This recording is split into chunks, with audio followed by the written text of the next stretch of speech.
Hello and welcome back to another episode of Just Between Us for the girls who dare to dream big and live fully. I am your host, Siobhan. And I am your host, Bre, and today we are talking about the things that we wish we knew when we first started our fitness journey. And I kind of want to preface before we dive into it. Our fitness journey has evolved into so much more than just our physique and being fit. There is so many aspects to it. So what we're going to discuss today is a few bits and pieces of all of them, but we really want to just kind of hammer home the points that I really wish at a young age, because if you get to know these things, then everything else just becomes 100 times easier. So the first thing is, I want to say, it's just like an overarching sentence, is like, we make it harder than it has to be. We actually make it so much harder than it has to be in every sense of the word. It is literally something that, you think in order to get a dream body, you have to be doing 1,000 different things correctly.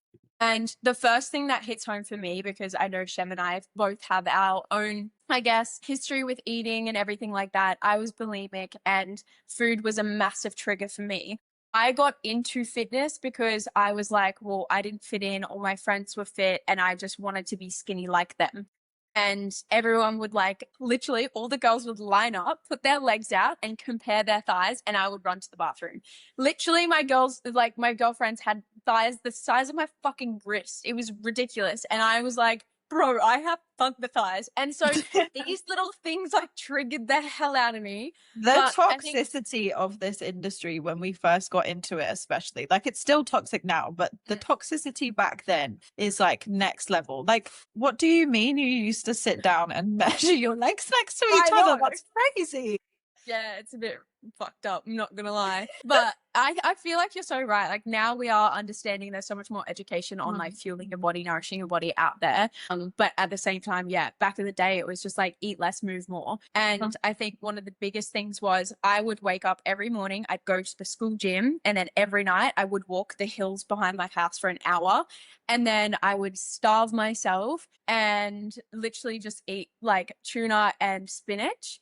And then I would be so starving after like 2 or 3 days, I would literally binge on a whole packet of like these massive cookies and just like go crazy. So it was just this cycle of like, if I had known then to actually nourish my body and fuel my body for the performance in the right way, I don't wish upon like changing that at all, because my story has gotten me where I am today. But at the same time, if I had known that, I would have been able to heal so many more parts of me quicker. So I think a lot of the time it comes down to food, where we see all of the time people just undereat significantly, thinking that's the answer. But if that worked for you, then you would be skinny by now, right? But it doesn't. Like, Yeah. it sounds so like obvious when you say it out loud, but it isn't, because you think emotionally. So undereating, I would say, is the first thing I would say. When you're young, building muscle is so important so that you can have that lean toned physique. And if you nourish your body in a healthy way, getting 2 grams of protein per kilo of your ideal body weight. So if you weigh like 80 kilos and your healthy weight is, 65, then 130 grams of protein per day is ideal. And that is like one of the most important things, is nourishing your body in that way, as well as carbs. Do not cut carbs. I like to say it in this sense, like, I'm kind of going on a tangent here, but your macronutrients are your protein, carbs, and fats. You need all 3 of them. Macro means large, nutrients mean they're nourishing your body. So you need all 3, and all the trends and all the different diets that tell you that you need to cut those things out, it's not sustainable, because your body requires all of them to actually thrive. So instead of like the keto diet, for some people there are external circumstances, absolutely, for healing properties, etc. Go do your own research. But if you are general population like Shev and I are, eat your fucking carbs. Are so good. Life is too miserable without them. So I would say, yeah, undernourishment is one of the most important things that I wish I knew, because then I wouldn't have been so miserable in my head and emotionally thinking. I would actually have stable hormones, regulated hormones from eating properly, rather than starving, binging, and going through that cycle. And I would have seen the changes in my body so much faster, and had the energy to want to show up in so many different areas, and also boost my mood, have better energy, and like my whole perspective on life would have been so different. So I think, yeah, under eating and Mhm. actually hitting your food to actually nourish your body is the best way to actually see results a lot faster. And eating enough, fueling enough, not just like having the bare minimum just to survive sort of thing. Yeah. Yeah, 100%.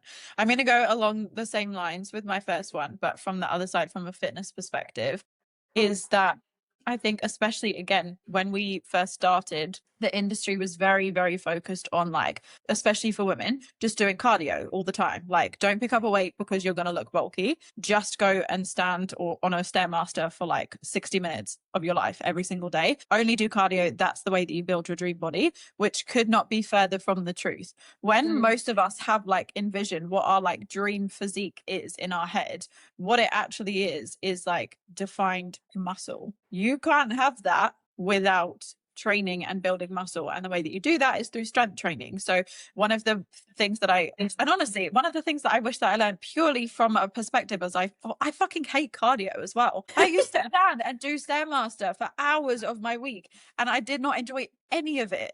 So even just from an enjoyment factor, that's what I thought I had to do at the time, but I wish I knew back then that that is not how I was going to build my dream body. The way that I was going to build my dream body was actually lifting heavy weights. And heavy weights. You have to challenge yourself. You have to lift. You have to train till failure. You actually have to push your body. Don't just be going and like lifting 2 kilos for 10 weeks straight, not progressive overloading, not challenging your body, and then going and walking on the Stairmaster for an hour. That is the biggest thing. It's one of the biggest things that I wish I knew, because it also made the first parts of my journey so unenjoyable because I hated what I was doing. And at the same time, I still wasn't getting the body that I wanted. I still wasn't getting the results. You need to build muscle mass in order to have that defined physique that we all want. I think I can probably confidently say 90, I'm going to say 98% of women, which is a very high number. Don't come at me for that. It's not statistical, but I'm going to say 98%. 98% of women envisioned dream body is toned. It's a lean, defined physique. What that actually means is that you just have a substantial amount of muscle mass and a lower amount of body fat. Cardio doesn't give you that at all. And I wish I knew that. I'm so Yeah. mad at myself.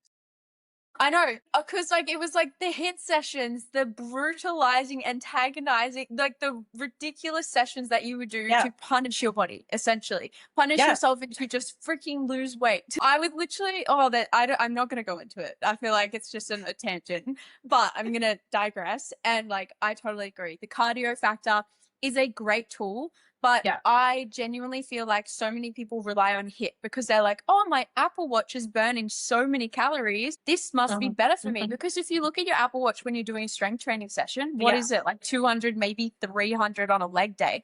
That's not many. But the thing is, it's actually I'd like to call it like an investment, because you're investing into long-term longevity, the gains, like where your muscle actually burns more calories at rest.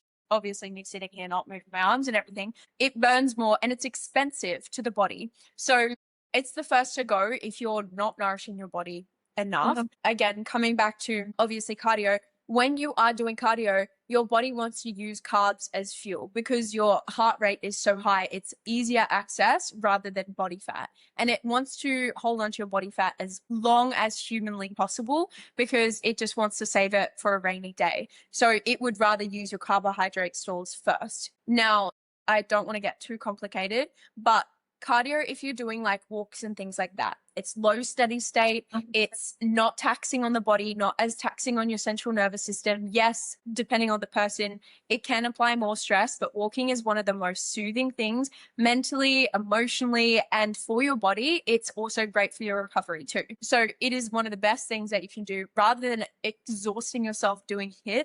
If you do 10,000 steps in a day, you're burning like 300 to 400 extra calories in a day from those steps. So if you're doing that plus your strength training, what is that? Already like 6.5. And it's actually nice. You get to go out, get the sun, have a yap with a friend on the phone, and you've done strength session. Yeah. And you feel great. So I think, that's a massive one. Like cardio can be used as a tool, but doing HIIT sessions and punishing, I love you say this all the time, Shev, is like you cannot punish yourself into a body you love. impossible. Absolutely Impossible. impossible. You literally can't. But yeah, you Yeah. also make a very good point. Like, just when it does become, if your goals are weight loss or fat loss, your body becomes more efficient at burning fat the more muscle mass that you have, which also proves that strength training is the way to go, regardless of what your goals are. Because the dream physique that you want in your head, it's actually built of muscle mass. And if your goals are weight loss or body fat loss, strength training is still the way to go. Yeah. I think training shouldn't change. I Yeah. genuinely like Yeah. for enjoyment, absolutely. Put in your dance, put in your Pilates. Like I love doing Muay Thai, put in whatever you want, Yeah. complement that. But as a bare minimum, strength training should be done. I would say 3, but 2 can Mhm. be enough, depending on the person, how hard you train your intensity. But 3 sessions a week is absolutely optimal, at Yeah. least. If you can push that for, if your goal is obviously to get lean and toned, absolutely so important. And then, yeah, just doing walks. Like we make it so complicated. It doesn't have to be. You don't have to chop and change things all the time because there's no way to know you're progressing. And Mhm. so many people want something to change within a week or 2, but your body's just got to get used to it. It's got to regulate. It's got to actually have the time, the ability to adapt. So when people chop and change workouts all the time, I used to do that. Try different classes, try different hit sessions, try skipping, try running, try everything under the sun. And my body just never changed because I didn't give it the time to do that. So yeah, I think it's important to have the enjoyment of what you actually love doing. Whether that be me, it mixes it up with Muay Thai. Some girls it's Pilates, some girls it's dance, pole classes, whatever you want to do. But strength training is like, it's like, to be honest, for me, it's like sleeping because Yeah. it's not just your physique that you're changing. There is so many chemical reactions going on internally, but also your bones, your joints, your ligaments. I had a client and we reversed her osteopenia, which she almost had osteoporosis. We reversed it in 1 year of just strength training where she got Yeah. out of it and her bone density, she was only 32. Density was obviously declining. So through strength training, like that's insane. Just from lifting weights. There's so many benefits, and I think people need to actually see it from a health perspective rather than like an aesthetic thing as well. Great, Mhm. aesthetics, you love that. Obviously, we all want to look hot naked, but like aesthetics, sorry, the health benefits on your brain, on your body, internally is just like next to none. Yeah. Can you tell I'm obsessed with strength training? I feel like you too, Sheb, but like I go through phases where I don't want to do it. I'm Yeah, bored. It's the same shit, different day, for same shit, sure. different day. But get a friend in there. Like it makes it so Mhm. much more fun. Get a friend, listen to your favorite tunes, like make it enjoyable in some ways. And yeah, sometimes you just don't want to do it, just like you don't want to go to work, but you do it because of the benefits you're investing into yourself and your future as well. Yeah, I feel like you can take point 3 because I've just gone on Yeah, off go it. for another one. Okay, my next thing that I wish that I knew earlier is that the people around you will either accelerate you towards your goals or massively hold you back, but sometimes in like the quietest ways. Like you don't even recognize that it's happening. But the people that you surround yourself with, the conversations that you have with the people that you surround yourself with, make the biggest difference in how you show up in your life. And it's very difficult for, what's that thing they say, the thing about like the 5 people closest to you? Oh yeah, you are the average of the 5 people you spend the most Yes. time with. If you Yes, spend time with 4 smokers, you're going to become the 5th. 4 overweight exactly. people, you're going to become the 5th. Fit Yeah. people, you're going to become the 5th. Exactly. Who you surround yourself with is who you ultimately end up becoming. And I'm not talking about from like necessarily a personality wise or like who you actually are, but your habits, your behaviors, your routines, the things that you prioritize, they shift depending on who your tribe is essentially and who you actually surround yourself with. And exactly as you said, if you're surrounding yourself with people who every single weekend go out, smoke, drink, like binge drink, go and do drugs every single weekend, then come home. Sunday, they just eat McDonald's, sit on the couch. That's all they do every single weekend. You are probably going to fall into the same cycles as that. And that's going to become your new normal. Whereas if you are becoming friends with people who wake up at like 5 a.m. each morning, go for a run, go to do a gym class together, go for a morning coffee, have like deep conversations about their goals, that is then the type of person that you're going to become. And I wish that this was something that I learned so much quicker because I think it's also a kind of a pivotal thing to realize in your own journey, because I think it's can be a very lonely journey, especially if you are coming from groups of friendships or family that don't support your goals or don't live a lifestyle that you're wanting to live. It can feel really lonely when you're then trying to break out of that. But being able to also recognize and understand as quick as you possibly can, the only way that you are going to grow and the only way that you're going to be able to move forward is if you prioritize your own goals, your own opinions, your own priorities over those of the people that don't necessarily hold the same opinions or the same lifestyle as you. And also on the back end of that, don't listen to people's opinions who don't live the life or have the things that you want, because like it's irrelevant. Like respectfully, it's irrelevant. Well, there's that trend going around and it's that muffled sound. It's like when someone tells Yes. me, I've made one I'm going to post basically about when someone tells me you shouldn't be eating carbs, they make you fat, but they've never been lean in their life. It's like you can't listen to people's advice that have even if it's someone so close to you, don't listen to their advice.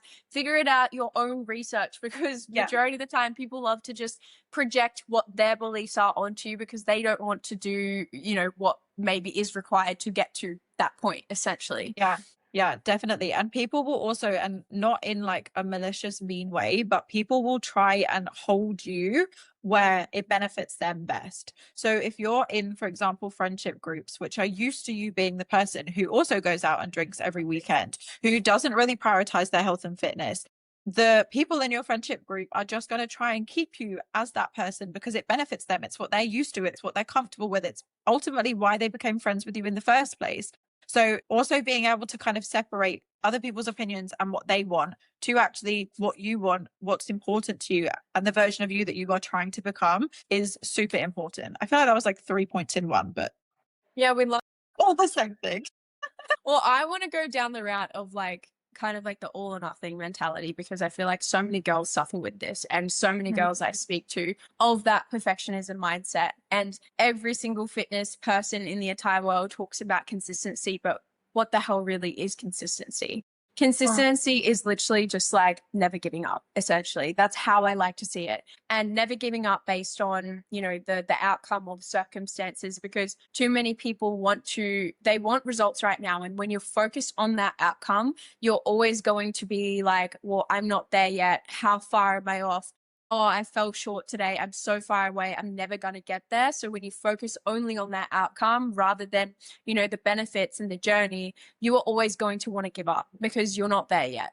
And we all have this invisible timeline in our head that we want to get to a certain point at a certain time. And majority of the time, life has other plans for us, and they're beneficial because we need to learn certain lessons before we can have that. So I like to think that if you think of the outcome of the person who has the results that you want, you actually have to act like them before you even become them, because you have to prove to the universe, to God, to your higher self, whoever you want to believe in, that you are capable of holding that and having that. And that maybe mean the universe will test you along the way by throwing you challenges to see if you truly can handle those results. Because, to be the person that is fit, is healthy, you have to show up for yourself every day when it's hard, when you don't want to, when you really just want to quit because you just can't be fucked anymore. If you get thrown challenges along the way on your journey and you just quit, the universe is like, well, you're not ready to hold that yet.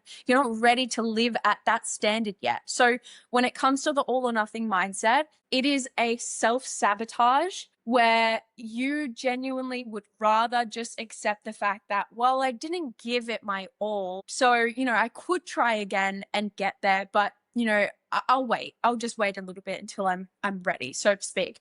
But when you think the all or nothing, it's like, I have to be perfect in order to do that, and I'll only do it when I feel ready. But perfection is, take that out of your vocabulary, or something that you can achieve as a human, because it is impossible. I don't care who the hell you Literally are. doesn't even exist. Like No. perfection doesn't even exist. We've just randomly made that up as humans, but no one can even reach it. So what even is that? What even is that? Yeah, Like there is seriously. it's impossible. Unless you're a computer, that's the only way things can be like somehow perfect. And sometimes But not even them. that's true. That is true. They're ChatGPT stupid is sometimes biased too. and will only tell you what you want to hear. Actually, so be careful of that. Where was I going with that? So yeah, so perfectionism, like if you actually want to become that person, you have to let go of the all or nothing mindset and accept that some weeks you show up 10%. It's better than zero. Some weeks you show up 50%, again, better than zero. But every time you only show up with 10% or 50%, be proud that you actually showed up that week instead of falling into your old habits of, 0% where you just don't even try, or minus 20% when you self sabotage and binge eat and all the things. Like, the thing is, like, I believe this journey is the last man standing. That's all it is. If you think of it like that, it's the last man standing. You just keep going and going and going and going. And if you don't quit, you will never fail. So that all or nothing mentality is only hurting you, is only a self-sabotaging protective mechanism to not actually put in the work to become that person, which means you're not ready to hold the standard of someone that has that. My long-winded way of saying consistency can look so different. It can be like I said, 10%, 50%. It doesn't matter. But as long as you continue to choose to show up for yourself, you'll eventually get there. Who gives a flying fuck how long it takes? Because time goes so bloody fast. So bloody fast. We're in 2026 and this is March. Are you joking me? Are you joking? So it's just like makes sense to just never give up on yourself and just do the things that make you feel good, not anybody else. Ask yourself if your life that you're living is feeling good for you. If not, what do you want to change that will make it feel good for you? That's a very big tangent, but No, I love that. Yeah. And I think as well, like we've kind of, well, I think a lot of people, especially when it comes to the perfectionist mindset, we try and mask it as if it's like a positive thing. We're like, oh no, if I can't do something perfect, I'm just not going to do it at all. But what it actually is, it's just a way to protect your own ego. If you can't do something perfect, if you have to be a beginner, if you make mistakes, if you fall off and then you have to like retry, it's literally just a way of protecting your own ego so that you don't have to essentially take responsibility for not being a master at absolutely everything in life, which none of us are. And again, for the first time you try something. Yeah. Come on Or now. even like the 10th or 20th or 30th time you try something, it doesn't fucking matter if you're not amazing at it. Just keep trying. Like, and the only way that you do get good at something or amazing at something or become a master is if you keep moving forward, if you keep trying, if you just put one foot in front of the other.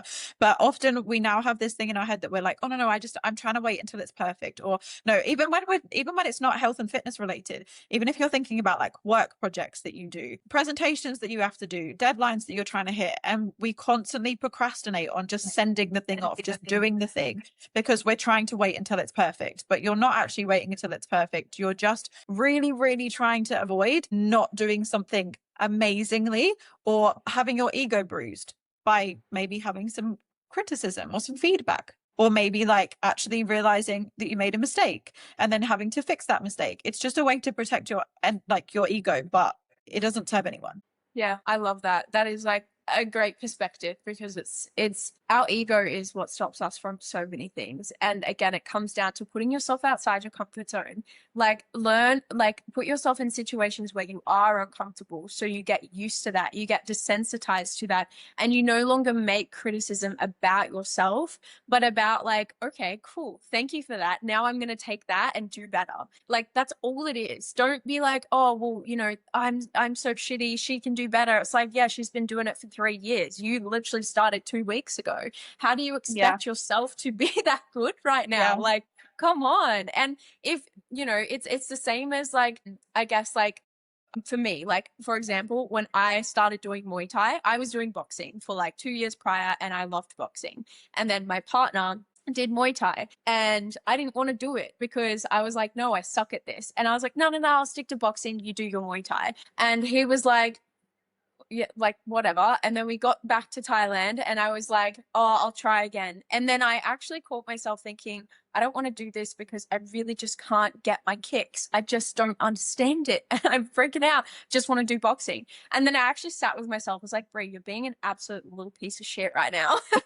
Like, stop being such a scaredy You're cat being a little and learn bitch. something Stop new. it. Yeah, exactly. And it all comes down to like, okay, well, put yourself in that situation again and again and again. And you'll learn that it's like, cool, like not every kick's going to feel good. Not every week's going to feel good. Some weeks I'm going to feel like, I'm back at square one. Some weeks I'm like, yeah, I'm ready for a fight. But like, it all comes down to like literally just going, I'm putting myself in that same position to get feedback to then, you know, learn and actually, yeah, it's again, that whole discomfort sort of thing, and like use it as data. Don't make it mean something about who you are, because when you do that, you block yourself from learning and progressing. And then you fall back, you self-sabotage, and then you just don't even try. So go out there and freaking try. And it's okay if you fail, because I have failed multiple times in the gym, and Shev probably has too. Even still, like to this day, when I'm doing a deadlift, I'm still thinking about all the cues that I need to think of, because some days I might feel a little bit weird and I may not be as strong, but it's like, it's okay. Like it's a forever refinement, forever learning. Like that is literally what gives us life as humans. Like is literally learning and growing. And if you don't do that, it becomes stagnant. You start to degress mentally, physically, all the things. Yeah. Do you have many points left? Because I'm not going off on tangents here. I feel like one of my points we've already just kind of like covered in other things. Yeah. Let me see what else I have. This is something to cut. We're just kind of debriefing. Oh yeah, I do have one more. Okay, cool. And then we'll wrap it up with our week. Yeah. I don't have that though. Oh, neither, but we'll get there. But that's like an on the spot moment. Yeah. Yeah. Okay. My final one of what I wish I knew before I started, or is that even what we're doing? Yeah. Is that the wording? Yeah. Before I started? Yeah, things I wish I knew when I first started my fitness. When I first started. All right, yeah. Okay, my final thing for what I wish I knew when I first started was that I feel like all of our points kind of go together in the same kind of areas. But one thing that I definitely wish I had focused on a lot more from the start, and again, it goes into the point that you made that I say all the time about not being able to hate yourself into a body that you love. But long term, your nutrition, your workouts are not going to be the biggest problem. The biggest problem that you will face is if you don't recognize and change the way that you speak to yourself and about yourself and everything that you have going on up here. This is the thing that will hold you back the most. We can meal prep. You can eat whole foods. You can prioritize your nutrition. You can go to the gym. But if you speak to yourself like shit every day, you are always going to be unhappy with the life that you live, the choices that you make, and how you look in your body. Regardless of how much weight you lose, regardless of how much muscle you build, you could have your original dream physique, but if you do not actually like the person that you are and you speak to yourself with respect, you will always find things to pick out about yourself that you don't like. Your goalposts will always be consistently moving to something else to find that's wrong, or to be the reason that you've not actually reached that end destination yet. So make sure that from the minute that you decide to start making changes, you watch the way that you speak about yourself. It's so important. And the words that we say about ourselves hold so much more weight than we give them credit for. And one thing that I like to say to a lot of my clients when they go through, because it's also normal, right? We're not just going to be happy with ourselves all the time. Like everyone has bad body image days. Can I say? Yeah. You think of influencers, you think of celebrities. Let's just take Kim Kardashian, for example. She's an absolute baddie in business and she's nailed everything. But she's had that many surgeries, that many things done to her, which I'm not against. I've got my boobs done. I get my lips done, like whatever. But she's had that many things done.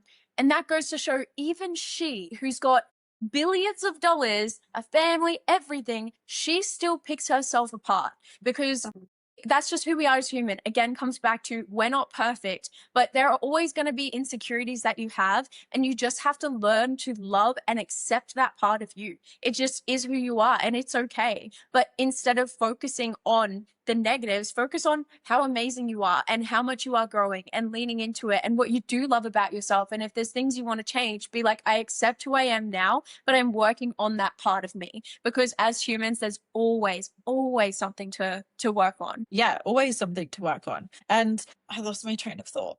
I'm so sorry. No, you're so fine. That was a great point. I'm so glad that you jumped in. But yeah, no, you're so right. Like we're humans. There's always going to be something. It's not about just being like 100% always self-confident, not having bad body image days. It's just naturally a part of how our brains are wired. But it's also being able to recognize, like, not making those thoughts fact about yourself. There's so many times that we have thoughts, whether it's about your body or yourself or about other things. This is a huge like thing of anxiety as well. Like anxiety comes from a place of you are just essentially making stuff up in your head that hasn't even happened yet or that isn't actually true, and you're allowing it to win. And that's the same kind of thing when it comes to the way that you speak about yourself. You're making up things that aren't necessarily fact, and you're just deciding to believe that those are true. And usually, when we're talking negatively about ourselves, they're all really horrible things that you're saying. And one thing that I also really love to bring to my clients or say to my clients a lot is, would the way that you speak about yourself, or the way, if I'm having a conversation with them and I'm like, the way that you've just spoken about yourself, would you dare to speak to your best friend that way? And if no, why the fuck are you talking about yourself that way? Like, you are the most important person, or you should be the most important person in your life. You get one of you get one life, you get one body. Why are you speaking to yourself in such a disrespectful way that you couldn't even dream of speaking to someone else that you loved in that way? Like, how have we managed to get to this space, especially as women, that it's kind of normalized to treat yourself like shit? It's fucked. It's so weird. I think we actually like we do it in a way, like I remember doing it in a way to kind of protect myself of like, I already know this about me. Like, so you say it in front of people, and it's like, I already know this about me, but no one else is aware, but you're just like making sure, like, I know what, like, Yes. I'm trying to explain it in a way, but, No, that's so true. You're kind of like almost like pointing out your like flaws apologizing. before someone else, before they happen to notice it. But also, Yeah. all of the shit that we pick up out about ourselves, no one else ever notices it. It's like cellulite with women and how much we fixate on having cellulite. I can guarantee no one else in your life has ever looked at your leg and been like, oh my God, I can't believe how much cellulite she has. Yeah. We think about these things, but I feel that's exactly, I used to do the same thing. Like, you point out stuff about yourself so that you can literally almost, yeah, apologize for who you are or the way that you look before someone else makes the same comment. But they're never Yeah. going to make the same comment. Yeah. And even if they do make the same comment, that same says a lot more about them than it does about you. Yeah, exactly. So to summarize, I would say number one is don't undereat. That is damaging you in more ways than just physically. Yeah. Number two, cardio is not the answer. If you don't enjoy it, strength training is number one. And obviously hitting a protein and eating enough is number two. They're simple. Don't overcomplicate it. Don't confuse yourself. No one said it was easy, but it is simple. Number three, it's the who you surround yourself with, your environment, and are they helping you progress and helping you grow, or are they holding you back? Number four, the all or nothing mentality of like, that self-sabotage is literally only harming you and getting in your own way for you to progress. And you keep that cycle, you will never get anywhere but be at a standstill and be more frustrated and confused than ever. Yeah. And number five is what did you just say? Oh my God, the way you speak to yourself. Speak about yourself. What were you talking about? If you don't believe you are capable, then you won't ever be able to do it. But again, it comes down, it's a cycle, right? You have to try to prove to yourself you really do believe it. But the only way to find out is by doing. So just go after it. Just do it. Practice makes perfect. Practice makes better. No, but honestly, again, feel free to reach out to us. Like, feel free to share your thoughts and what you feel like you are struggling with as well, or anything that really hit home. Like, feel free to drop a comment or anything like that. And if you want us to expand on any of these topics individually, we absolutely can, because we kind of just like skimmed past a lot of them. Yeah. But yeah, they are massive parts of what we see come up for so many women and even for ourselves at the start of our journey. And if we can help, you skip through that, or you break through it and realize and recognize you're the one holding yourself back in a certain area, then you can propel forward and start to become that version of you that you're striving towards as well. But that wraps up our podcast. But before we do, we are sharing our one thing of the week that we learned or that happened to us. So Shev, do you have one, or shall I go first? You go first. I'm still thinking. Okay, well, I don't technically have one, but well, my friend is here from Australia, and she's amazing. She's actually 30 years older than me. And yeah, 30. And she is a massive part of helping me uncover my, I guess, my shadows and the things that hold me back. And I know, like, she literally, like, we did like some breath work together. And I often am very much someone who's like, go, go, go, go, go, go, go. And something I need to integrate more into my life is meditation and breath work and coming back to asking my higher self, because I know deep down what I need and what actually aligns with me. But sometimes I get so caught up in just go and do that I forget to just sit there and ask myself. And yeah, she did this breath work and I just had this massive release over me and recognize, yeah, that I am actually capable of knowing who I need to be and what I need to do. I just have to go within. So that was a massive learning curve for me. And sometimes you just get caught up in the rat race that you forget about it. But sometimes having those types of friends, again, it comes back to the circle of who you have in your world. Do they make you better? Do they call you out on your shit? And do they challenge you, or do they just accept and keep you stuck? And, you know, she obviously, Shev, is incredible for me with that. But also, you know, my friend is just amazing in that way, because she does call me out and tell me when I am being an idiot and when I need to actually just slow down and trust myself in those moments. So that would be my like little learning curve for the week, I would say. Love that. Mine is nowhere near as important or deep as that. And Doesn't it's need not to be. even happened yet, but I'm really excited for it to happen tomorrow. I'm going to golden retriever puppy yoga. I know. You have to show us. Yeah, I'm gonna take so many photos and videos. Like, honestly, I've been to a couple of puppy yogas before and I don't do any yoga. Like, you literally, I lie on the floor and just like, maybe I'll take some dog treats in my pocket so that they Yeah, like so they all all come to me. Yes. That's a Spread very good peanut idea. butter on me. Work smarter, not harder. Exactly. But yeah, that's what I'm super excited for this week, Yeah. is to get cuddled by loads of golden retriever puppies. I love that so much. Yours was like proper, like deep, something that you've learned. I'm like, I get to cuddle puppies. Doesn't need to be.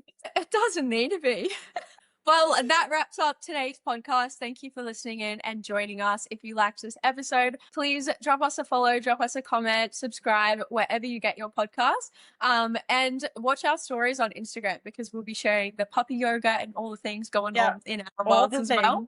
things. But we will see you guys in the next episode. Okay, bye. Bye.